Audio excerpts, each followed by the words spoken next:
We are continuing our study in Romans with verse 3 concerning his son who was born of a descendant of David according to the flesh.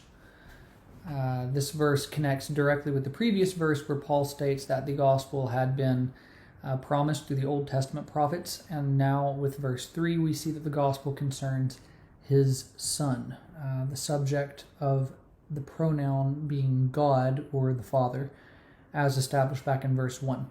Now this is something that you'll want to pay attention to just in general as you read the New Testament, and that is which individual of the Godhead is being spoken of in any given context.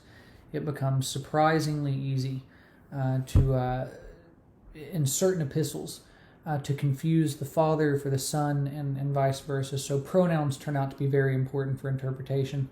It's going to be a little harder sometimes in English, but students in Biblical Greek will need to pay very close attention to the construction of the pronouns and how they're used. Now, in the second clause of this verse, it begins with this aorist participle, showing this shift in focus to the person of the Son. So if we're following Paul's logic so far, he's essentially saying, look, the gospel of God was promised in the Old Testament, and it concerns God's Son, who is the descendant of David. At first glance, this talk of the Son of God being the descendant of David according to the flesh might seem superfluous or just unnecessary information that Paul seems to feel the need to insert here. But if we know anything about the Old Testament and the line of Davidic kingship, then we recognize that what Paul does here is actually connect the person of Jesus to the Old Testament and messianic expectations there.